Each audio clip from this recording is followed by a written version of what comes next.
అన్న చెప్పండి, ఏంది అసలు కారణం ఏంది, ఏం జరిగింది?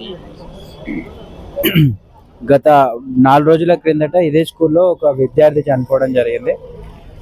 అతని పేరు రజ్వీన్ సంథింగ్ ఏదో ఉంది. సో బేసిక్గా ఏంటంటే ఇప్పుడు చనిపోయినటువంటి అమ్మాయి ఆ అబ్బాయికి ఏదో చాటింగ్ దొరికింది అని చెప్పేసి స్కూల్లో అందరి ముందు అబ్యూజ్ చేయడం జరిగింది. వాళ్ళ పేరెంట్స్ని కిందికి పిలిపించి వాళ్ళ పేరెంట్స్ చూసేసరికి అబ్బాయి మళ్ళీ పైకి వెళ్ళి సూసైడ్ చేసుకోవడం అనేది జరిగింది. సో దాని సీక్వెన్స్గా చనిపోయిన తర్వాత నీ వల్లనే ఈ అబ్బాయి చనిపోయిండు అని చెప్పేసి అమ్మాయిని అబ్యూజ్ చేయడము, అంతేకాకుండా మేనేజ్మెంట్ వాళ్ళ ఏదైతే అమ్మాయి తల్లిదండ్రులని పిలిపించి ఆ అబ్బాయి మీ అమ్మాయి వల్లనే చనిపోయిండు, మీరు పోయి అమ్మాయి వాళ్ళ పేరెంట్స్ని కన్విన్స్ చేయండి, బతిమలాడుకోండి, అప్పుడైతేనే మిమ్మల్ని స్కూల్కి రానిస్తాము అని చెప్పి నిన్న స్కూల్కి రానియకుండా డిటైన్ చేయడం జరిగింది. సో దానికి మనస్తాపం చెంది స్టూడెంట్ అమ్మాయి చనిపోవడం అనేది జరిగింది. ఇంకా అట్లనే వీళ్ళతో పాటు ఎవరెవరైతే స్నేహంగా ఉన్నారో అట్లా నలుగురిని డిటైన్ చేసిండ్రు. వాళ్ళు కూడా ఏమవుతుంది అనేది తెలియదు, కాబట్టి వాళ్ళకు కూడా రక్షణ కల్పించాలి. ఇంకోటి మేనేజ్మెంట్ నిర్లక్ష్యం పూర్తిగా ఉంది ఇక్కడ.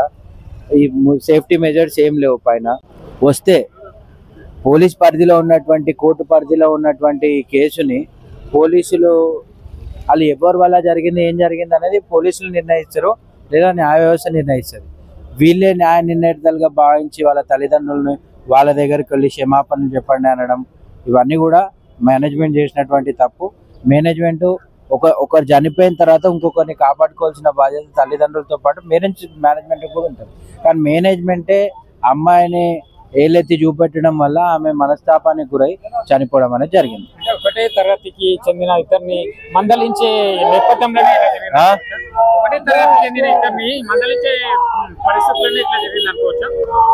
వాళ్ళు నార్మల్ ఫ్రెండ్లీగా మాట్లాడుకునే దాన్ని కూడా వీళ్ళు రాంగ్ గా పోర్ట్రే చేశారని అక్కడటువంటి విద్యార్థులు చెప్తా ఉన్నారు. సో ఇది మేనేజ్మెంట్ అంటే ఒక క్లోజ్డ్ రూమ్ లో కౌన్సిలింగ్ చేయాల్సింది క్లాస్ మధ్యలో చేయడం, రానియలేరు, రాకపోవడం వల్లనే అంతా జరిగింది. వాళ్ళకు ముందుగా ఈ స్కూలు ఏదైతే గుర్తింపు రద్దు చేయాలో, ఇప్పటికి 2 చనిపోయారు, అండ్ అట్లనే వాళ్ళ పేరెంట్స్ కి స్కూల్ తరఫున న్యాయం కల్పించాలి.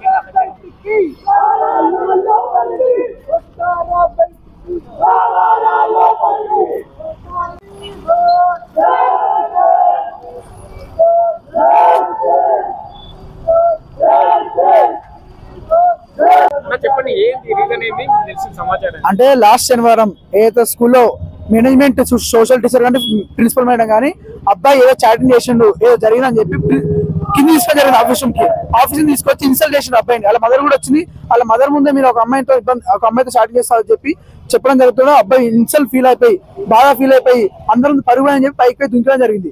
దిగిన తర్వాత ఎవరైతే చనిపోయిన అబ్బాయి ఉన్నాడో అమ్మాయి వాళ్ళు చనిపోయారని చెప్పి అమ్మాయి వచ్చి కాలు మొక్కి, వాళ్ళ పేరెంట్స్ వచ్చి కాలు మొక్కి క్షమాపణ చెప్పాలి, లేదంటే అమ్మాయి చనిపోతున్న అబ్బాయి శాంతిస్తని చెప్పి స్కూల్ మేనేజ్మెంట్ కానీ లేదంటే వాళ్ళ ఎవరైతే అబ్బాయి చనిపోయిన పేరెంట్స్ అని డిమాండ్ చేశారు. ఆ డిమాండ్ చేయని వాళ్ళ పేరెంట్స్ ఏం చేశారు, నిన్న వర్కింగ్ డే జరిగిన 3 days హాలిడేస్ ఇచ్చేసారు, స్కూల్ పెట్టకపోతే నిన్న పేరెంట్ వచ్చి అడిగితే మీ అమ్మాయి స్కూల్ రావద్దు, మీద అబ్బాయి వాళ్ళ ఇంటికి వెళ్ళి కాలు మొక్కి క్షమాపణ చెప్తే మేము రాణిస్తామని చెప్పి డిమాండ్ చేశారు. అమ్మాయితో చాటింగ్ చేసి చెప్పి దొరికిందని చెప్పి బయట తీసారు స్కూల్ మేనేజ్మెంట్. మందలించారు కాకుండా మందలించేది ఒక ట్రీట్మెంట్ ఉంటుంది, ఒకరిని తీసుకెళ్ళి చెప్పాలి. అందరు స్టూడెంట్స్ ముందు చెప్తే ఏమైతుంది, ఇన్సల్ట్ ఫీల్ అవుతాడు. ఇన్సల్ట్ ఫీల్ అయిన వల్ల కిందికి ప్రిన్సిపల్ రూమ్ పిలిపించారు, మదర్ రూమ్ పిలిపించారు. అబ్బాయి తట్టుకోలేక బ్యాగ్ తెస్తామని చెప్పి పైకి వెళ్ళిపోయి దుంగిడు. ఇక్కడ చూసుకున్నట్టే కేవలం స్కూల్ నిర్లక్ష్యం ఉంది. ఎందుకు ఉంది అంటే ఇప్పుడు అంతా ఏవైతే రాడ్స్ కానీ అవన్నీ కానీ ఇప్పుడు కడతారు, సేఫ్టీ మెజర్స్ ఇప్పుడు కడతారు.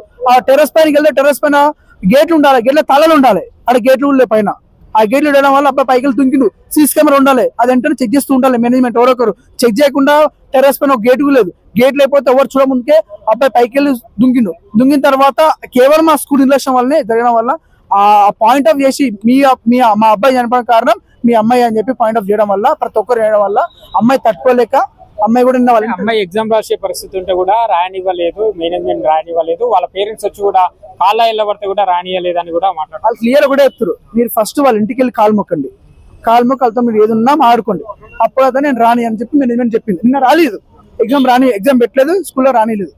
రాయడం వల్ల వాళ్ళ పేరెంట్ వాళ్ళ ఇంటికి వెళ్తే పేరెంట్ వాళ్ళు కూడా నువ్వు కూడా చచ్చిపో మా కొడుకు అర్థం సాధించి చెప్పి వాళ్ళ మదర్ కూడా కోపంగా తిట్టింది, బాధ ఉంటే తిట్టింది. తిట్టడం వల్ల అమ్మాయి వాళ్ళు వీళ్ళు తిట్టడం వల్ల అమ్మాయి తట్టుకోలేక అమ్మాయి కూడా ఇంటి పైకి వెళ్ళి తుంకి చనిపోయింది. సో ఇదేంటంటే ఇంకోసారి ఇలా కావద్దు. అబ్బాయి చనిపోయిన కారణం ఏంటంటే స్కూల్ పైకి వెళ్ళిండు, స్కూల్ పైన గేట్లు వేసి లాక్ వేసి సీసీ కెమెరా ఉంటే ఎవరికి వెళ్ళి చెక్ చేసి ఉంటే ఇది కాకపోతుండే. అంటే వీళ్ళ నిర్లక్ష్యం వల్ల 2 ప్రాణాలు పోయింది. ఆ ప్రాణాలు మళ్ళీ వస్తాయి, తిరిగి రావు. దాని గురించి మేము ఫైట్ చేస్తున్నాం, అది న్యాయం జరగదా భూము ఏదైనా కానీ ఆ పిల్లలకి ఇద్దరికి న్యాయం జరగాలి. అలాగే వాళ్ళు చనిపోయినందుకు వాళ్ళ ఆత్మహత్య సాధించాలని కోరుకుంటున్నాం. మేనేజ్మెంట్ ఇప్పుడు అయితే వాళ్ళు లోపల మాట్లాడుతారు, పోలీసు వాళ్ళు కూడా లోపల మాట్లాడుతారు. మేనేజ్మెంట్ రాలే, ఎవరో ఒకరు వచ్చే పర్సన్ వచ్చిండు, అలా ఇంకా పోలీసు వాళ్ళు ఉన్నారు, ఏదో మాట్లాడుతారు. కానీ ఏదో కానీ ఖచ్చితంగా వాళ్ళకి పెద్ద కాంపిటీషన్ ఇవ్వాలి, ఇవ్వకపోతే మాత్రం భూకం. అతన్ని ఆఫీస్ రూమ్ లోకి పిలిచి ఆఫీస్ రూమ్ లో తిట్టాలి. అలాగే కాకుండా అతను స్కూల్ టాపర్, మళ్ళా స్కూల్ కి మళ్ళా క్లాస్ లీడర్, మళ్ళీ అతను క్లాస్ లీడర్. అమ్మాయి కూడా బాగా చదువుతుంది. ఇప్పుడు 2 టాపర్స్ కోల్పోయినట్టు ఇప్పుడు వాళ్ళ ఇంట్లో కూడా 2 బ్రైట్ స్టూడెంట్స్ పోయారు. ఇప్పుడు ఆ అబ్బాయిని క్లాస్ లీడర్ అన్నప్పుడు అతను ముందర మిగతా స్టూడెంట్స్ జూనియర్స్ కూడా వాళ్ళు కూడా భయ్యా నువ్వు ఇట్లా చేసినవంట కదా, అట్లా చేసినవంట కదా అనేటాలకి అతను చాలా ఇన్సల్ట్ గా ఫీల్ అయిపోయింది. ఇప్పుడు అదే టైంలో వాళ్ళ మమ్మీని వాళ్ళని పిలిచేసి వాళ్ళ మమ్మీ వాళ్ళ ముందర వాళ్ళ స్టూడెంట్స్ జూనియర్స్ క్లాస్ వాళ్ళ ముందర ఇజ్జత్ తీసారు. ఓకే, మళ్ళీ చిన్నపిల్లలు అన్నారు, మళ్ళీ దానికి తోడు వాళ్ళ పేరెంట్స్ ముందర అట్లా అనేటాలకి అది అబ్బాయి తట్టుకోలేకపోయాడు. ఆల్రెడీ అతను పైకి వెళ్ళిపోతుంటే ఆల్రెడీ అందరూ చూస్తుంటే క్లాస్ రూమ్ లో ఒక పర్సన్ కి ఇచ్చేసి నేను బ్యాగ్ ఇచ్చేసి నేను ఇప్పుడే వచ్చేస్తాను పైకి వెళ్ళిపోయేటప్పుడు క్లాస్ రూమ్ లో వాళ్ళు చూసారు, ఆపోజిట్ లో స్టూడెంట్స్ ఉన్నారు, కాలేజ్ స్టూడెంట్స్ వాళ్ళు కూడా చూసినా కూడా వాళ్ళు వరులుతూనే ఉన్నారు. కానీ క్లాస్ టీచర్ బయటికి రాలేదు. అతను డైరెక్ట్ పైకి వెళ్ళిపోయి దుంకేసినా కూడా అతను బయటికి ఇట్లా అంబులెన్స్ లో తీసుకెళ్ళకుండా బస్ లో తీసుకెళ్లారు, స్కూల్ బస్ లో. లేదా చాటింగ్ ఏదంటే నార్మల్ గా ఫ్రెండ్స్ అన్నప్పుడు చాటింగ్ చేసుకుంటారు, దాన్ని వీళ్ళు అపార్థం చేసుకొని వాళ్ళకి ఏం అవసరం అండి, వాళ్ళ పర్సనల్ వాళ్ళది, అది స్కూల్లో తీయడం తప్పు కదా. దానికి తోడు వాళ్ళిద్దరే కాకుండా మిగతా 4 కూడా ఉన్నారు. మరి వాళ్ళ 4 కూడా డిటైన్ చేశారు. ఇప్పుడు వాళ్ళకి ఎగ్జామ్ రాయనిస్తలేరు. ఇప్పుడు 2 చనిపోయారు, మిగతా 4 చనిపోయారు అని ఏం గ్యారంటీ? మాది ఒకటే కావాలి ఏంటంటే ఇప్పుడు ఆ మిగతా 4 స్టూడెంట్స్ కూడా ప్రొటెక్షన్ కల్పించాలి. ఇప్పుడు ఆ ప్రొటెక్షన్ కల్పించకపోతే మిగతా 4 కూడా పోతారు కదా. ఇప్పుడు 2 పోయారు, ఆ అమ్మాయి ఎగ్జామ్ రాయడానికి వస్తే నువ్వు రాయనీయము.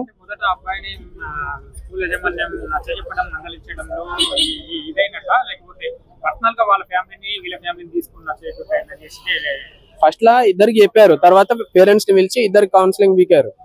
అతను ఏం ఫీల్ అయ్యాడంటే పేరెంట్స్ ముందర ఇట్లా ఇజ్జత్ పోయింది కదా అని ఆ బాధతో వెళ్ళి దూకాడు. తర్వాత అమ్మాయి ఉన్నది, తర్వాత ఎగ్జామ్ రాస్తుంటే నువ్వు ఇంటికి వెళ్ళిపోవని పంపించేసారు. వస్తా అంటే కూడా రాయనీయలేరు. వాళ్ళ ఫాదర్ని తీసుకొని వచ్చి ప్రిన్సిపల్ సార్ తోని అడిగితే మీ అమ్మాయి వాళ్ళ ఇంటికి వెళ్ళి మీ వాళ్ళే చనిపోయారు కాబట్టి కాలు మొక్కి వాళ్ళు ఎక్స్క్యూజ్ చేస్తే అప్పుడు మిమ్మల్ని ఎగ్జామ్ రాయనిస్తామని అన్నారు. ఎగ్జామ్ రాయనికే వాళ్ళ ఇంటికి వెళ్తేనేమో రాయనీయలేదు, ఆడికి వెళ్తేనేమో ఆడన్నారు. ఈ అమ్మాయి వాళ్ళ రిలేటివ్స్ వాళ్ళు అన్నారు, స్కూల్ వాళ్ళు అన్నారు, ఫ్రెండ్స్ అంటున్నారు. ఈ మెంటల్ టార్చర్ వల్ల ఆమె సూసైడ్ చేసుకుంది. మళ్ళీ ఆమె దుంకడం కూడా మరి డైరెక్ట్ దుంకలేదు, పక్కన రాడ్స్ అన్ని కొట్టుకొని కింద పడి చచ్చిపోయింది. ఓన్లీ స్కూల్ వాళ్ళ నిర్లక్ష్యం వల్లనే ఇట్లా అయ్యింది. వాళ్ళు చెప్పే విధానం బాగుండాలి. ఏమన్నా క్లాస్ తీసుకోవాలంటే లోపల ఫ్రెండ్స్ ఆఫీస్ రూమ్ లో తీసుకెళ్లి క్లాస్ వీకండి, అంతేగాని స్టూడెంట్స్ ముందల. మార్నింగ్ 9 o'clock వచ్చామండి, వచ్చేస్తే ఏమంటున్నారు మాకు సంబంధం లేదు, మేము ఏదన్నా తర్వాత మాట్లాడతాం. ఇప్పుడు అయితే మేము మాట్లాడలేము, ఇదే డైరెక్ట్ చెప్పేస్తారు మాకు సంబంధం లేదు, తర్వాత రాపండి. గేట్ లోపలికి వస్తే గేట్లు వేసి పంపించేసారు. సరే అని బయట ఉంటేనేమో పోలీసు వాళ్ళని పంపించేసి అందరినీ పంపించేసారు. మళ్ళీ వచ్చి ఇప్పుడు అడిగితేనేమో ఆడ అమ్మాయి బాడీ లాస్ట్ లోపల చనిపోయినా సరే ఒకసారి స్కూల్లోకి వెళ్ళేసి వస్తానన్నది. స్కూల్లో కూడా రానియకుండా డైరెక్ట్ ఇంటికి పంపించేసారు బాడీని. అలా బాబాయ్ వచ్చి ఆడ నుంచి